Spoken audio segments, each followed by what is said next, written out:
অন্তর্বর্তীকালে সরকার doctor Yunus সমন্বয় কিংবা উপদেষ্টা যে বাজার আছে প্রত্যেককে জুতা পেটা করার সময় এসে গেছে। গৃহযুদ্ধ কি আসলেই অবশ্যম্ভাবী? একদিক থেকে গৃহযুদ্ধের ডাক দেওয়া হচ্ছে প্রকাশ্যে সরকারের উপদেষ্টা থেকে শুরু করে সরকারের যারা শুভাকাঙ্ক্ষী পরামর্শক, ছাত্র সমন্বয়কদের যারা পরামর্শক, তারা স্পষ্টত একটি গৃহযুদ্ধের ডাক দিচ্ছেন। অন্যদিকে বিষয়টি আজ করতে পেরেই ভারতীয় সেনারা সীমান্ত হত্যা বাড়িয়ে দিয়েছে কয়েক গুণ। এমত অবস্থায় ভারতীয় সেনাদের কিভাবে রুখে দেওয়া যায় সেটি সবচেয়ে বড় চ্যালেঞ্জ হয়ে দেখা দিয়েছে বিজিবির সামনে। বাংলাদেশ সেনাবাহিনীকে আন্তর্জাতিক মানের প্রশিক্ষণ দিতে বাংলাদেশে আসছে। আজকে শুধু পার্শ্ববর্তী দেশ তারাই শুধু অপতথ্য, অপপ্রচার, কলঙ্কলি করার চেষ্টা করছেন না, ভেতর থেকেও অনেকে ওই আমি আগেই যেটা বলেছি যে ঘোলা পানিতে মাছ শিকার করা রাজনৈতিক ফায়দা তুলতে চাচ্ছে। যে দেশে আজকে আমি সেই স্বাধীন দেশের আমি আজকে সেনাপ্রধান, আপনারা জানেন সেনাবাহিনীর কিছু কিছু ইনফরমেশন আছে যেগুলো সংবেদনশীল। ক্ষমতায় দীর্ঘদিন টিকে থাকার জন্য, ক্ষমতা দীর্ঘায়িত করার জন্য এই দখলবাজ জঙ্গি সর্দারের প্রধান দখলবাজ সুদী ইউনূস প্রতিনিয়ত একটার পর একটা কূটকৌশল গ্রহণ করে চলেছে, যেটা তার ওই ম্যাটিকুলাস ডিজাইনের অংশ। ইয়েস, আমি জানতাম যে এমন কিছু যদি একবার হয় তাহলেই খেলা জমে যাবে। আজকে আলহামদুলিল্লাহ ভালো খবর, ইসলাম শান্তির ধর্ম, কিন্তু আমারে মারবা, আমার ঘরে এসে ব্যবসা করবা। গত 54 বছরে আওয়ামী লীগ, বিএনপি, জামাত ইসলামী যা পারেনি ডক্টর ইউনূস সেটা করে দেখিয়ে দিয়েছে। এটা 54 বছরে ডক্টর ইউনূস সরকার শুধু পেরেছে, এটা 111 সরকারও পারেনি। 111 সরকার ছিল ভারতের দালাল সরকার। স্বাধীন বাংলাদেশে এরকম স্বাধীন কোন সরকার, সব জায়গাতে ধোলাই দিতে হবে। ইন্ডিয়া দাদাবাবুদের সব জায়গা থেকে ধোলাই হবে, শুধু ধোলাই। এখন তো দিন খারাপ, তো ধোলাইয়ের উপরে চলবে, কারণ তারা নিজেরা নিজেদের কোপা ডেকে আনছে। কারণ পৃথিবীর সব থেকে বড় কোপা হলো শেখ হাসিনা। সেই শেখ হাসিনার আশ্রয় দিচ্ছে কে? ইন্ডিয়া।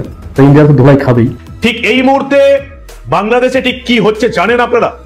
যদি পুরো ডিটেল শোনেন, তথ্য প্রমাণ সহ, তাহলে আপনাদের মনেও এই প্রশ্নটা আসবে, যেটা আমার মতন একজন সাধারণ সাংবাদিকের মনে এসেছে, যে এটা ভারতের সরকার, কেন্দ্রীয় সরকার কি করতে চলেছে। বাংলাদেশ সেনাবাহিনীর নতুন পদক্ষেপ। আপনারা তো সবাই জানেন বাংলাদেশ সেনাবাহিনী এই দেশকে রক্ষা করতে সবকিছু করতে প্রস্তুত, কিন্তু এখনের এই পদক্ষেপটি দেখতে দেশের মানুষ একটুও প্রস্তুত ছিল না। সবাই কিন্তু অবাক হয়ে গিয়েছে।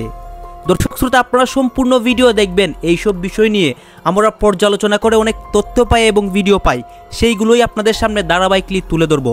ভিডিওটা কিছুটা লং হবে, কিন্তু অনেক তথ্য জানতে পারবেন বাংলাদেশ সেনাবাহিনীকে নিয়ে। অন্যদিকে কেন তারা এই কঠিন পদক্ষেপটি নিয়েছে এবং কি চাপের মুখে পড়ে। আপনারা জানেন ভারত কিন্তু বাংলাদেশকে বারবার চাপ দিচ্ছিল এবং ভারত অনেক কিছু দিয়েই চাপ দিচ্ছিল।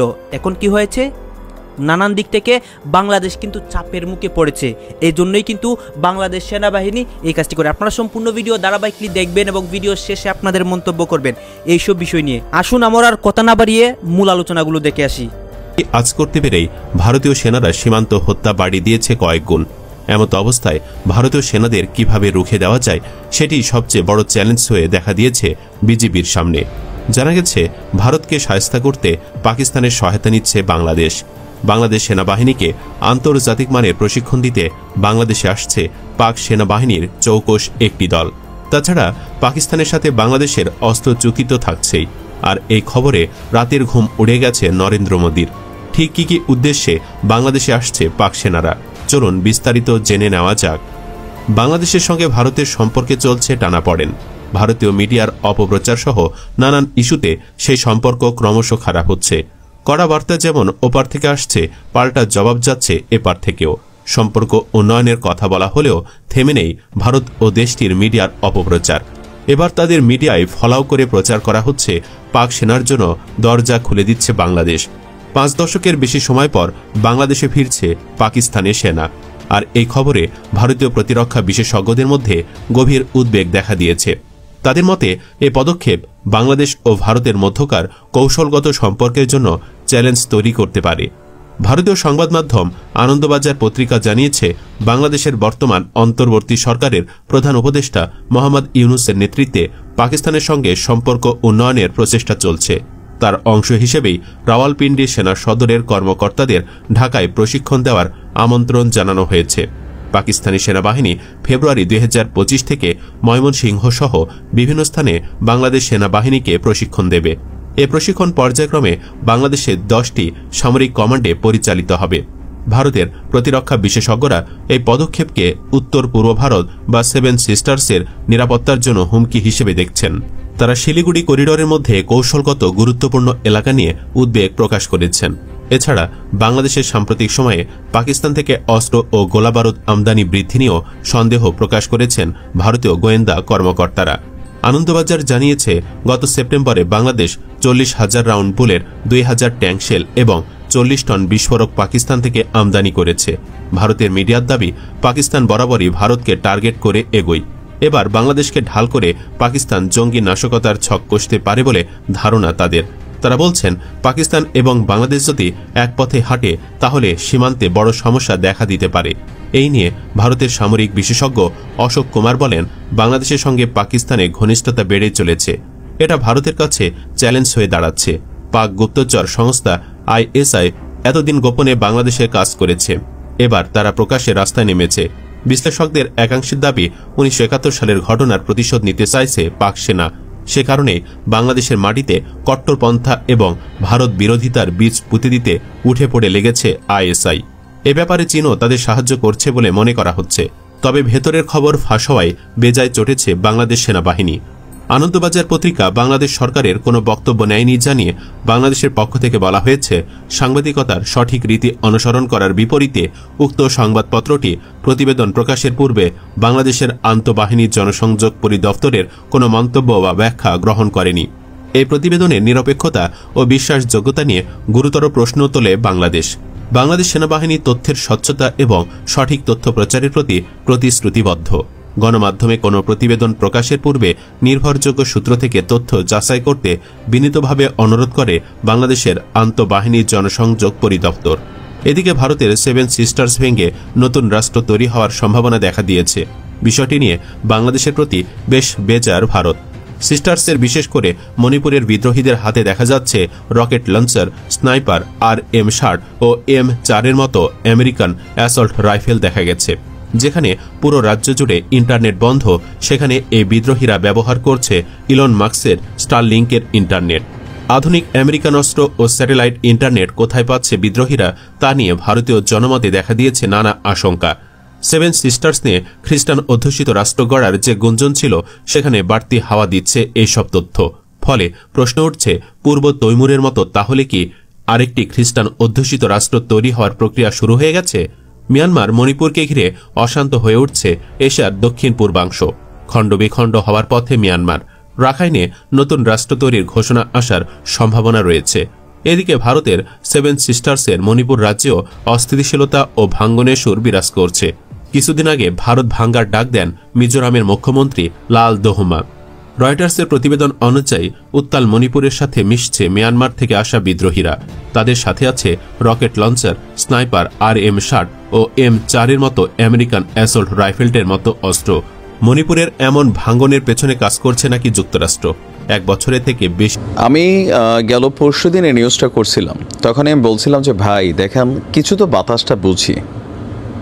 এই মুহূর্তে বাংলাদেশ সরকারের সাথে ভারতের যে সম্পর্কটা আপনি দেখছেন, এটা হচ্ছে জাস্ট হচ্ছে যতটুকু সম্পর্ক না রাখলেই না ততটুকুই। কূটনৈতিকভাবে সম্পর্ক ভেঙে গেছে।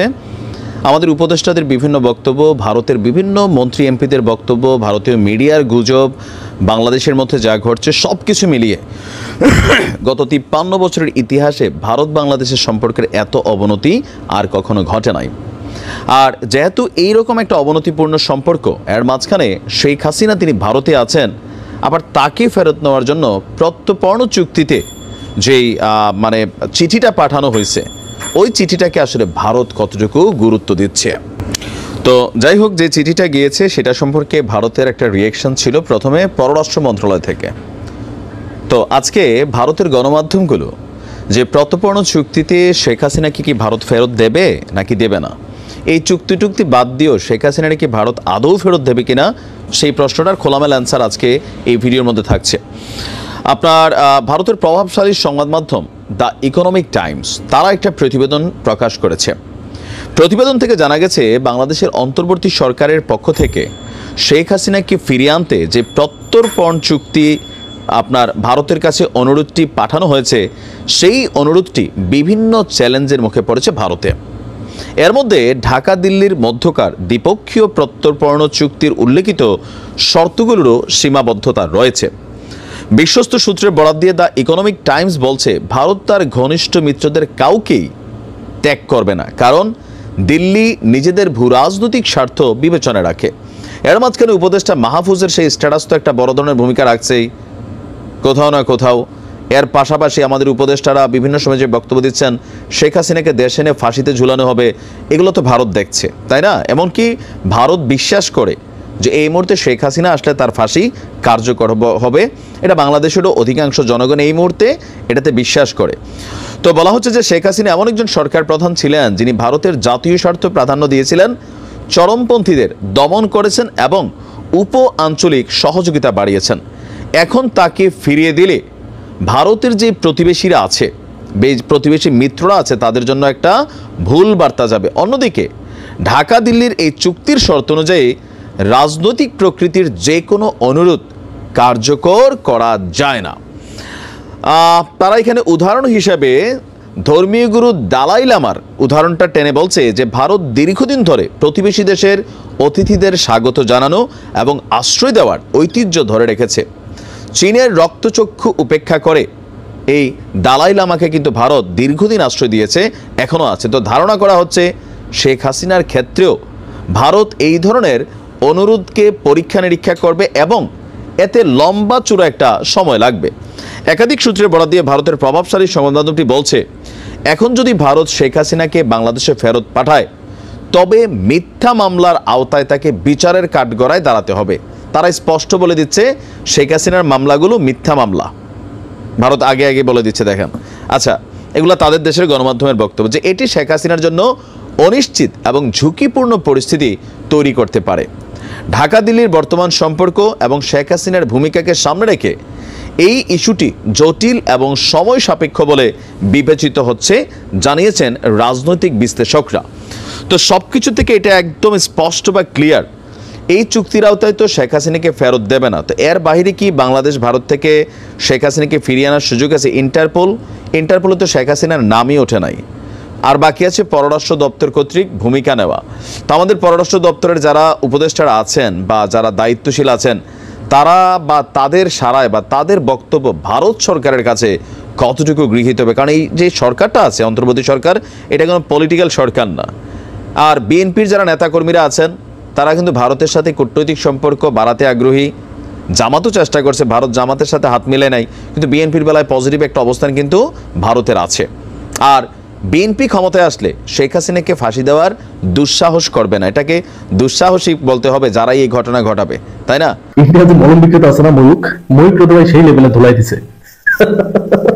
সব জায়গাতে ধুলাই দিতে হবে। ইন্ডিয়া দাদা বাবুদের সব জায়গা থেকে ধুলাই হবে, শুধু ধুলাই। এখন তো দিন খারাপ, তো ধুলাইয়ের উপরই চলবে, কারণ তারা নিজেরা নিজেদের কোফা ডেকে আনছে। কারণ বা পৃথিবীর সব থেকে বড় কোফা হলো শেখ হাসিনা। সেই শেখ হাসিনার আশ্রয় দিচ্ছে কে? ইন্ডিয়া। ইন্ডিয়া তো ধুলাই খাবেই, সব জায়গা থেকে অপমানি হবেই। মানুষের কিন্তু কিছু দুর্বল পয়েন্ট থাকে। যদি মানুষ দেখবেন বার বাড়তেছে, আপনি তার দুর্বল পয়েন্ট আঘাত করবেন, দেখবেন ঠান্ডা হয়ে গেছে। তেমনি ইন্ডিয়ার একটা দুর্বল পয়েন্ট কিন্তু আছে। আপনারা কি জানেন? ইন্ডিয়ার সব থেকে দুর্বল পয়েন্ট হচ্ছে ওদের দেশে টয়লেট নাই। এইটার জন্য ইন্ডিয়া কিন্তু সামরিক শক্তিতেও অনেক এগিয়ে যাচ্ছে, অর্থনৈতিক দিক দিয়ে মোটামুটি এগিয়ে যাচ্ছে, সবকিছুতে ভালো একটা অবস্থান পৃথিবীতে করতেছে। কিন্তু এই ভালো অবস্থানের সব থেকে বড় বাধা হলো এই টয়লেট। যে জায়গায় যায় মানুষের কিন্তু দাম পায় না, একটা কারণে তোমাদের দেশের লোক বাইরে টয়লেট করে। এই কথাটা বললে ইন্ডিয়ার মাথা নিচু হয়ে যায়। এই জন্য ইন্ডিয়া আপনার বিশ্ব ব্যাংকের কাছে টাকা ধার নিয়ে, কিন্তু টাকা ধার নিয়ে তারপরে কি করছে, এই ইন্ডিয়াতে টয়লেটের ব্যবস্থা করছে। 1.5 বিলিয়ন মানে 15 থেকে 17,000 কোটি টাকা ধার নিচ্ছে বিশ্ব ব্যাংকের কাছ থেকে, জাস্ট ওদের দেশে টয়লেট করার জন্য। চিন্তা করছেন? তো এই ময়ূর প্রমাণ করে সে জায়গায় মারছে। ভিডিওটা দেখেন। মিছিল বিষের কোথাও আছে, মাঠে ঘাটে হাঁটবো না, গু আর খাবো না, এটা কোনো কথা? আপনারা কি পর্যায়ে নিজেদেরকে নিয়ে গেছেন? জয়দীপ অনেকক্ষণ ধরে হাত তুলছেন, আমার ডিবেটের সময় শেষ, কিন্তু জয়দীপ দা এটা হচ্ছে, আমি এই ভিডিওটা দেখছি যে তাকে মাছের মতো লাভালাভি করতেছিল ময়ূরকে যখন বলছে যে বাইরে টয়লেট করবো না, গু আর খাবো না, ঠিক আছে, এটা তো ইন্ডিয়ার স্লোগান। এটা যখন বলছে ময়ূর পুরো ঠান্ডা। শুধু ময়ূক না, আপনি ইন্ডিয়া যে দেখবেন যে দাদা বাবুরা মনে করেন ফাইজলামি শুরু করে, যদি কোনো পাগলামি শুরু করে, দাদা বাবুদের শুধু এই ওষুধটা দিয়ে দিবেন, যদি আপনারা তো বাইরে টয়লেট করেন, ঠিক আছে, যে আপনাদের স্লোগান হচ্ছে যে বাইরে আর হাঁটবো না, মানুষ গো আর খাবো না। এই স্লোগানটা যখন বলে দিবেন, যদিও শুনতে খারাপ শোনাইতেছে, খারাপ শোনানোর কথা ভাই, যে ইন্ডিয়াতে চিন্তা করতে পারবেন না এই যে আমাদের চিনি রপ্তানি আমদানি আমরা বন্ধ করছি, কি জন্য? কারণ এরা তো পরিষ্কার না। তার বর্তমানে দূষিত চিনি আমরা আনবো না। ওরা তো নিজেরাই বলে যে বাইরে আর হাঁটবো না, গো আর খাবো না। ঠিক না? এটা তো বলে ওরা নিজেরাই। আমি এই কথাটা উচ্চারণ করতে চাই না, একটা নোংরা ভাষা। কেন? কিছুদিন আগে আমাকে একজন বলতেছে, ভাই খাইতে খাইতে খাইতে আপনার ভিডিওটা দেখতেছিলাম, তো যেই ভাইটা দেখা গেলো খাইতে বসে ভিডিওটা দেখলে পরে তো ভাইয়ের অবস্থা টাইট। এই ধরনের কথা বলতেও লজ্জা লাগে, কিন্তু এটা একটা দেশের স্লোগান। চিন্তা করতে পারছেন? এটা সামাজিক স্লোগান যে বাইরে আর হাঁকবো না, নিজের গো খাবো না, ঠিক আছে, গো আর খাবো না। তো ইন্ডিয়া দাঁড়ানোদের যেখানে দেখবেন যে পাকনামি করতে হবে সেখানে মেরে দেবেন ওষুধটা, তখন কিন্তু ঠান্ডা। দেখেন এই কথা বলার পরে ময়ূর পুরা চেঞ্জ হয়ে গেছে, ময়ূরের পুরা যে টপিকই ময়ূর চেঞ্জ করে ফেলছে। এটা হলো ইন্ডিয়ার সব থেকে দুর্বল পয়েন্ট। আর এই দুর্বল পয়েন্ট থেকে বাঁচার জন্যই ইন্ডিয়া লোন নিয়েছিল, সেই লোন নিয়েও কাজ হয় নাই। কারণ ছোটবেলা থেকে মানে সৃষ্টি লগ্নের থেকে ওরা এইভাবে চলে আসতেছে, দাদা করছে, দাদার দাদা করছে, দাদার বাপ করছে, এইভাবে চলে আসছে। এটা কি চাইলেই ছাড়া যায়? হ্যাঁ, এটা কি চাইলেই ছেড়ে দিবে? এটা ছাড়া না, আগামী 50 বছরে ভাবে চলবে ইন্ডিয়া। এই একটা জায়গাতে আরো একটা কথা আছে না, আল্লাহ বলছে বেশি বার বাইরো না। আল্লাহ মানুষকে কোনো না কোনো জায়গায় দুর্বল রাখে, এই হচ্ছে দুর্বল। ইন্ডিয়ার সব থেকে দুর্বল পয়েন্ট হচ্ছে এটা। এইটার জন্য ইন্ডিয়া পৃথিবীর কোথাও সেরকম দাম পায় না। এবং দেখেন নাই সাথে সাথে অপমানিত হয়ে গেছে। দাদা বাবুদের এভাবেই সুদা করতে হবে। দর্শক, একটু সময় বিলম্বিত হলেও নতুন একটি শুভ সংবাদ আপনাদের সামনে তুলে ধরছি। নতুন করে ডক্টর মোহাম্মদ ইউনূস স্যার ভাবতে শুরু করেছেন এবারের যুদ্ধে এবং সংগ্রামে যারা ছিলেন তাদেরকে, বিপ্লবীদেরকে সাথে না নিয়ে ওনার যে কত বড় ক্ষতি সাধন হতে যাচ্ছে। সচিবালয়ের আগুন থেকে উনি বুঝতে পারছেন যেই সচিবালয়গুলোতে উপদেষ্টা যাদেরকে রাখা দরকার ছিল তাদেরকে উনি পাশে না রাখার কারণে আজকে সচিবালয় ওনার নিরাপদ নয়। তাই নতুন করে 8 থেকে 10 জন বিপ্লবী উপদেষ্টা নিয়োগের জন্য উনি পরিকল্পনা হাতে নিয়েছেন। ইতিমধ্যে যাদের নাম নিয়ে আলোচনা এবং সমালোচনা চলছে, এরই মাঝে হয়তোবা কেউ কেউ উপদেষ্টা হিসাবে অংশগ্রহণ করবেন, কেউ কেউ প্রবাসী থেকে যাবেন, উপদেষ্টা হতে যাবেন না নিজ থেকেও কেউ কেউ নিষেধ করবেন। তারপরেও যাদের নাম এসেছে আজকে আপনাদের সামনে এক ঝাঁক ফাইটার বিপ্লবীর নাম আপনাদের সামনে তুলে ধরছি। এরই মাঝে আছে অন্যতম ইউটিউবার ডক্টর পিনাকি ভট্টাচার্য, সাংবাদিক ইলিয়াস হোসেন, ডক্টর কনক সারোয়ার, জুলকার নাইন, এইরকম প্রবাসী যোদ্ধা সাংবাদিকদের নাম আছে এবারের লিস্টে। সেনাবাহিনীর সম্মানিত অফিসার কর্নেল আব্দুল হকের নাম আছে, ব্যারিস্টার নাজির আহমেদ, লন্ডনের প্রসিদ্ধ পরিচিত আইন বিশেষজ্ঞ, সংবিধান বিশেষজ্ঞ। এছাড়া রয়েছে ফিল্ডের মাঠের কয়েকজন তরুণ যারা এবারের যুদ্ধে অংশগ্রহণ করেছিলেন। সারজিদ আলমের নাম আসছে, আমরা হাসনাত আব্দুল্লাহর নাম আসছে, আমরা দেখছি। আরেকজন শিক্ষক ব্র্যাক বিশ্ববিদ্যালয়ে চাকরি হারিয়েছিলেন বাংলাদেশের স্বৈরাচার শেখ হাসিনার আমলে, সেই আসিফ মাহতাব স্যারকেও এবারের উপদেষ্টা রাখার পরিকল্পনা চলছে। পরিকল্পনায় এই অন্যতম কয়েকজন ছাড়াও আরো 1-10 জনের নাম এখানে যুক্ত হতে পারে, প্রকাশ করা হতে পারে 10 জনের জায়গায় 20 জনের নাম, সোশ্যাল মিডিয়ায় ছেড়ে দেওয়া হতে পারে তাদের নাম। সরকারিভাবে গেজেট নির্বাচিত করার আগে জনগণের ম্যান্ডেট, জনগণ তাদেরকে চাচ্ছে কিনা এবং জনগণ তাদেরকে পছন্দ করছে কিনা, জনগণের মতামত এবার বিচার করতে পারেন ডক্টর মোহাম্মদ ইউনূস স্যার। জনগণ যাদের ব্যাপারে এলিগেশন তৈরি করবে, যাদেরকে নিষেধ করবে, যাদের নামে ব্যাড কমেন্টস আসবে, যাদের চারিত্রিক ব্যক্তিগত জীবনে এই আন্দোলনের সাথে যায় না, তাদেরকে গ্রহণ করা হবে না। নামগুলা হয়তোবা এবার সোশ্যাল মিডিয়া সহ মিডিয়া আগেই ফলো আপ করা হতে পারে, প্রচার করা হতে পারে। সেখান থেকে আলোচনা সমালোচনার ঊর্ধ্বে থেকে যাদেরকে বেশি মানুষ সমর্থন দিবে তাদেরকেই ইউনূস সরকার গ্রহণ করার এরকম একটি আলোচনা চলছে। যে এটা একটা গণভোটের মতো জনগণের মতামত, সোশ্যাল মিডিয়ার মতামত নিয়ে যাদের মাঝে সবচাইতে বেশি যারা জনপ্রিয় তাদেরকে এই উপদেষ্টা হিসাবে নিয়োগ দেওয়া যেতে পারে।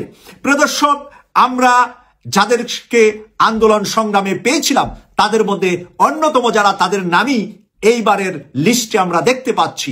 তাই আমরা ডক্টর মোহাম্মদ ইউনূস স্যারকে প্রথম শুরু থেকে আমরা যে সহযোগিতা করেছিলাম, আজ উনার আসল চক্ষু খুলে গিয়েছে। যাদেরকে নিয়ে উনি সরকার গঠন করেছিলেন এরই মাঝে কারো কারো ব্যাপারে ব্যাপক মন্তব্য উনি দেখতে পাচ্ছেন।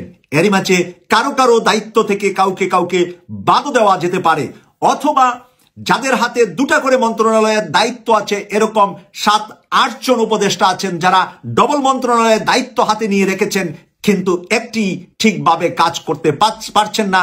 কাজের চাপের কারণে আরো বেহাল অবস্থায় আছে বিভিন্ন মন্ত্রণালয়। তাই একজনকে একটার বেশি মন্ত্রণালয় না দেওয়ার সিদ্ধান্তে যাচ্ছেন ডক্টর মোহাম্মদ ইউনূস স্যার। এরই মাঝে একজন উপদেষ্টার এন্তেকাল করেছেন, উনার হাতে ছিলেন দুটি মন্ত্রণালয়। গুরুত্বপূর্ণ ওই দুইটি মন্ত্রণালয়ের জন্য দুজন নতুন উপদেষ্টা এমনিতেই প্রয়োজন হয়ে দাঁড়িয়েছে। তাই সব মিলে 8 থেকে 10 জনের একটি শক্তিশালী বিপ্লবী টিম এবার যুক্ত হতে যাচ্ছে প্রাক্তন উপদেষ্টাদের পাশে। হয়তো উপদেষ্টার সংখ্যা এবার 30-এর কৌটায় গিয়ে দাঁড়ানোর breaking news, breaking news, breaking news. দর্শক বন্ধুরা, আরো একটি ব্রেকিং, সেটি হচ্ছে অন্তর্বর্তীকালে সরকার ডক্টর ইউনূস সমন্বয় কিংবা উপদেষ্টা যে বা যারা আছে প্রত্যেককে জুতা পেটা করার সময় এসে গেছে। এই কি ঘোষণা দিলেন ব্যারিস্টার রুমিন ফারহানা। হঠাৎ করে ব্যারিস্টার রুমিন ফারহানা এই ধরনের ঘোষণা তিনি কেন দিলেন? দর্শক বন্ধুরা, আপনারা অনেকেই জানেন আমাদের বাংলাদেশের সচিবালয় যখন নাকি অগ্নিকাণ্ডর ঘটনা ঘটে, সেখানে কিন্তু ডিরেক্ট তারা বলে দেয় যে আওয়ামী লীগ এই ধরনের ঘটনাটি ঘটাইছে। তো আমার প্রশ্ন হচ্ছে, তাহলে সেই ঘটনা যদি আওয়ামী লীগ ঘটাই থাকে, তাহলে বর্তমান তদন্ত করার জন্য কিংবা আপনার এটাকে ফুটেজ নেওয়ার জন্য সাংবাদিক ভাইদেরকে কেন ভিতরে যেতে দিচ্ছে না? সাংবাদিক ভাইদেরকে তদন্ত করতে কেন দিচ্ছে না? সাংবাদিক কিংবা কোনো তদন্ত কমিটি বা আপনার সচিবালয়ে ঢোকা টোটালি হচ্ছে নিষেধ। কেন কেন? কারণ আপনারা যদি ভাই, মানে সহজ কথা, আপনারা যদি ফুল কনফিডেন্সে থাকেন যে এই অগ্নিকাণ্ডটা আওয়ামী লীগের ধারায় হয়েছে কিংবা আওয়ামী লীগের প্ল্যান মোতাবেক কিংবা সাবেক প্রধানমন্ত্রী শেখ হাসিনা বা আওয়ামী লীগের নেতা কর্মীরা এই ঘটনাটি ঘটাইছে, তাহলে তো আপনারা সাংবাদিক ভাইদের কিংবা কোনো যারা নাকি তদন্ত করবে সেখানে তো ঢুকতে দেওয়ার কোনো বাধা সৃষ্টি হওয়ার কোনো প্রশ্নই আসে না, তাই নয় কি? কারণ আপনারা যদি ফুল কনফিডেন্স থাকেন, কারণ আপনারা তো ফুল কনফিডেন্স, কারণ আপনারা তো বলে বেড়াচ্ছেন যেটা আওয়ামী লীগের কাজ, এটা নাকি চরম ভাবে এটা নাকি তদন্ত করে দেখতে হবে। শুধু এটা না, আপনারা কি বলেন যে আওয়ামী লীগ যে এত বছর কি বলে মানে দুর্নীতি করছে কিংবা আপনার করাপশনের সাথে জড়িত ছিল, এটাকে মুছে ফেলার জন্য এই অগ্নিকাণ্ডটা ঘটাইছে। ওকে, তাহলে কি বোঝা যাচ্ছে যে আপনার ফুল 100 না, আপনার 200% আপনারা কনফিডেন্স যে এই কাজটা আওয়ামী লীগ ঘটাইছে। অতএব কি সাংবাদিক ভাইদেরকে ঢুকতে দেন, তদন্ত করতে দেন, তাহলে দিচ্ছেন না কেন? কেন? শুধু এটাই না, সিসিটিভি ফুটেজও বের হয়ে আসছে এই ঘটনাটি ঘটাইছে সমন্বয়করা।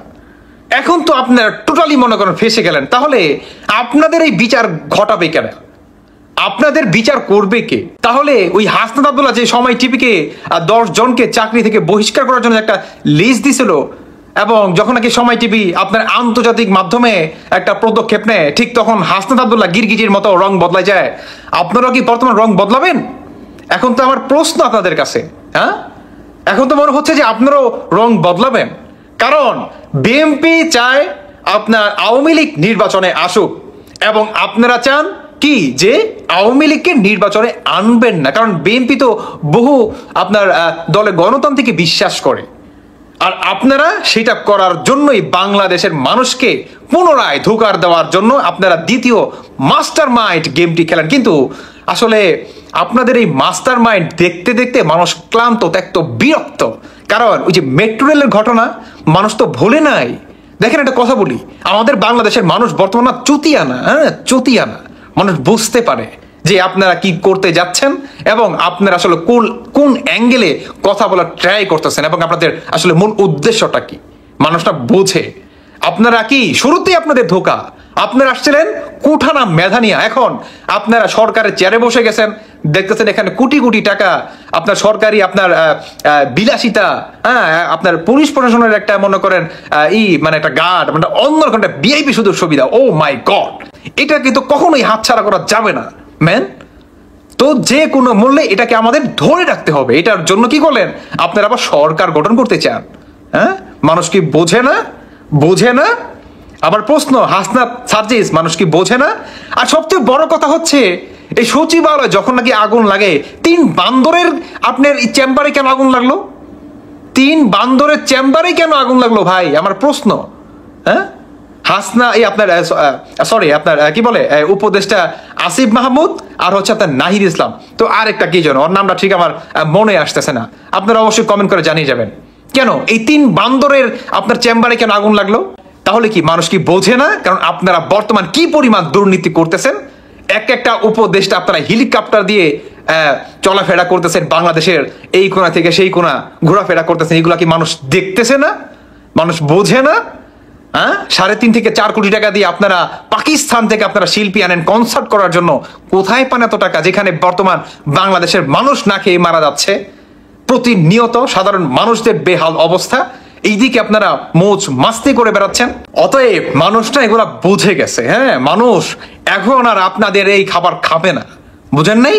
বাংলাদেশে এই প্রত্যেকটার বিচার হতেই হবে। আপনারা যে পরিমাণ করাপশন করতেছেন, এটার জন্যই আপনারা কি এই অগ্নিকাণ্ডটা ঘটাইছেন, এই আগুনটা লাগাইছেন, এই 3 বান্দরের এই চেম্বারে আগুনটা লাগছে। হ্যাঁ, খাবে না, বুঝেন নাই? আর খাবে না মানুষ, আর এগুলো খাবে না। বুঝতে পারতেছেন আপনারা যে কি পরিমাণ দুর্নীতি করতেছেন বর্তমান বাংলাদেশে? আপনাদের বিচার হতে হবে, কারণ আপনারা আগুন দিয়ে পুড়িয়ে দিয়েছেন। কারণ যখন নাকি বাংলাদেশে আপনার জনগণের ম্যান্ডেটের মাধ্যমে কোনো সরকার বসবে এই চেয়ারটার ভিতরে, তখন তো আপনাদের আসলে বিচার হয়ে যাবে, কিংবা আপনারা তো ফেসে যাবেন যে আপনারা কি পরিমাণ লুটপাট কিংবা কি পরিমাণ দুর্নীতির সাথে আপনার এই কয়েক মাসের ভিতরে জড়িত ছিলেন। অতএব এটার জন্যই আপনারা এই অগ্নিকাণ্ডটা ঘটাইছেন। এবং বর্তমান যাই কিছু হচ্ছে, ওই যে বললাম যে আপনার হাতি যখন গড়তে পড়ে চামচিকা ও লাথি মারে, এই চামচিকারা বর্তমান টোটালি হচ্ছে বাবিয়ে। শোনো, কয়লা ধুইলে সহজে ময়লা যায় না, তবে কিছু কিছু জায়গায় আবার পরিস্থিতিটা উল্টা। তো মনে করছে যে সময়টা তো আমরা আসতে যাইতেছে, আর কি তা হমানে কি চালামো, যে যা পারি দখল করে লামো। আবার আরেকটা বিষয় আছে যে ঢেকি স্বর্গে গেলে ধানই ভানে। গতকালকে যে ঘটনা ঘটিয়েছে আওয়ামী লীগের একজন নেতা, এটা নিয়ে পাল্টাপাল্টি বক্তব্য আছে। কেউ কেউ বলছেন যে ভাই সিচুয়েশনটা এমন হয়েছে যে সামনে যা পাইতেছে গণহারে নিতে হবে, এই ভূমিকাটাতে একটা দলের কিছু নেতাকর্মীরা অবতীর্ণ হয়েছে, যার কারণে কাউন্টারে গিয়া আওয়ামী লীগ নেতা এই ঘটনা ঘটাইছে। তবে নামের শেষে যে বেশ কিছু ট্যাগ আছে, যে হেলমেট লীগ, হাতুরা লীগ, আরও বিভিন্ন লীগ, যে আমরা বিভিন্ন সময় শব্দগুলো শুনছি, সেগুলো যে কতটা বাস্তবে এটা আর একটা প্রমাণ আমি আজকে দিচ্ছি। চাঞ্চল্যকর ঘটনা ঘটেছে খুলনাতে। খুলনা মহানগরীর দৌলতপুরে পূর্বশত্রুতার জের ধরে আওয়ামী লীগ নেতাদের হাতুড়ির আঘাতে রক্তাক্ত হয়ে হাসপাতালে ভর্তি হয়েছেন একজন যুবদল নেতা। আহত যুবদল নেতার নাম শেখ মিজানুর রহমান, বয়স হচ্ছে 36। তিনি বর্তমানে খুলনা মেডিকেল কলেজ হাসপাতালে চিকিৎসাধীন আছেন। তিনি খুলনা মহানগরীর 4 নম্বর ওয়ার্ডের যুবদলের সিনিয়র সহসভাপতি। ভাবা যায় এই মুহূর্তে যুবদলের একজন নেতাকে, এরকম সিনিয়র সহসভাপতিকে হাতুড়া দিয়ে পিটানো যায়?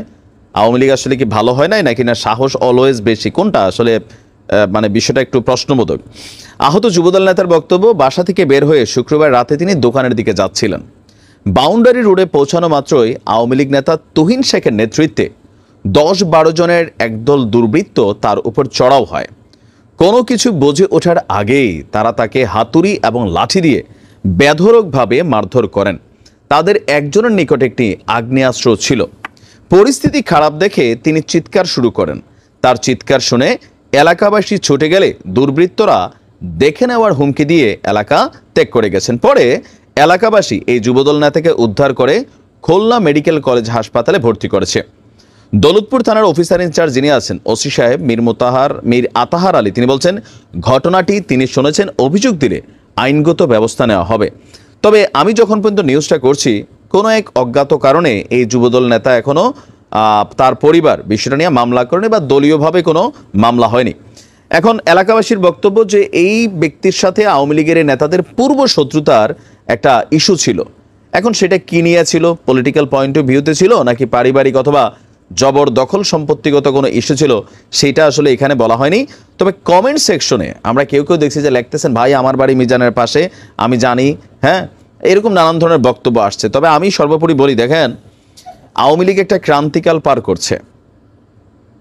সরকারের পক্ষ থেকে আওয়ামী লীগের বিরুদ্ধে শক্তিশালী একটা অবস্থান কিন্তু সামনে আসতে যাচ্ছে, বিশেষ করে যখন এই ধরনের ঘটনাগুলো ঘটে। এখন এখানে গণমাধ্যমে যে নিউজটা আসছে, কেউ কেউ বলছেন ভাই গণমাধ্যম তলে যে এরকমই নিউজ করে, ঘটনার পিছনে আরও ঘটনা আছে, তো আপনি প্রমাণ দেন ভাই, আমরা তো গণমাধ্যমকে বেসিস করে নিউজ করা লাগে। তবে আওয়ামী লীগের অনেক নেতাকর্মী আছেন যারা এখনও অনেকটা এরকম ডেসপারেট মেন্টালিটিতে আছেন। সময়, পরিবেশ, পরিস্থিতি বুঝা যে কোনো সিদ্ধান্ত নেবেন, কারণ আপনার একের কর্ম এই মুহূর্তে আরো 10 জনের জন্য কিন্তু বিপদ হয়। এখনো অনেক এলাকা আছে, লোকাল এরিয়াগুলোতে আওয়ামী লীগ নেতাদের প্রভাব প্রতিপত্তি কিন্তু যথেষ্ট আছে। বাট আপনি আপনার এলাকায় একটা ঘটনা ঘটাচ্ছেন, এই ঘটনার ইফেক্ট সারা বাংলাদেশে ছড়িয়ে ছিটিয়ে থাকা আরো অসংখ্য আওয়ামী লীগ নেতাকর্মীদের উপর ইফেক্ট তৈরি করে। কারণ যুবদল মনে করে, বিএনপি মনে করে, আচ্ছা ওইখানে খেলা দেখাইছো, আমরা এখানে খেলা দেখামো, এরকম নানান চিন্তা ভাবনা কিন্তু তাদের মধ্যে কাজ করে। তো আশা করি আপনারা যারা এখনো দেশে বিভিন্ন জায়গায় লুকিয়ে আছেন, একটু সবকিছু হিসাব নিকাশ করে করবেন, যেন আপনার জন্য দলের যারা ভালো নেতাকর্মী ছিল আওয়ামী লীগ গাইজ আপনারা তো দেখলেন এখানে কি কথা হচ্ছে, অনেকেই কিন্তু অনেক কথা বলতেছে, অনেকের মন্তব্যগুলো প্রকাশ করতেছে সচিবালয়ের অগ্নিকাণ্ডকে কেন্দ্র করে, অন্যদিকে ভারত বাংলাদেশের বিষয়টাকে কেন্দ্র করে সবাই সবার মন্তব্যগুলো প্রকাশ করতেছে। অনেকে বলতেছে ভারত যে এই চাপগুলা দিচ্ছে ভারত ঠিক করতেছে না, ভারতকে পস্তাতে হবে। আবার অনেকে বলতেছে যে বাংলাদেশের মধ্যে যে এই অস্থিতিশীল কার্যকলাপগুলো হচ্ছে, এই কার্যকলাপগুলোর পিছনে নাকি শেখ হাসিনার হাত রয়েছে এবং আওয়ামী লীগের দূষরদের হাত রয়েছে। দর্শক শ্রোতা, এতক্ষণ আপনাদেরকে যা কিছু দেখিয়েছি সব কিছু কিন্তু আমরা সোশ্যাল মিডিয়া থেকে সংগ্রহ করেছি, এইখানে আমাদের নিজস্ব কোনো মন্তব্য নেই। এইসব দেখে আপনাদের কি মনে হচ্ছে এবং আপনাদের মন্তব্য কি, এটা কিন্তু আপনারা অবশ্যই কমেন্ট বক্সে লিখে যাবেন। এবং আপনাদের কাছে আমার একটা রিকোয়েস্ট থাকবে, আমার চ্যানেলটি সাবস্ক্রাইব করবেন এবং পাশে থাকা বেল আইকনটি অবশ্যই বাজিয়ে যাবেন, যাতে করে নেক্সট ভিডিওটা সবার আগে আপনাদের কাছে পৌঁছায়। ধন্যবাদ।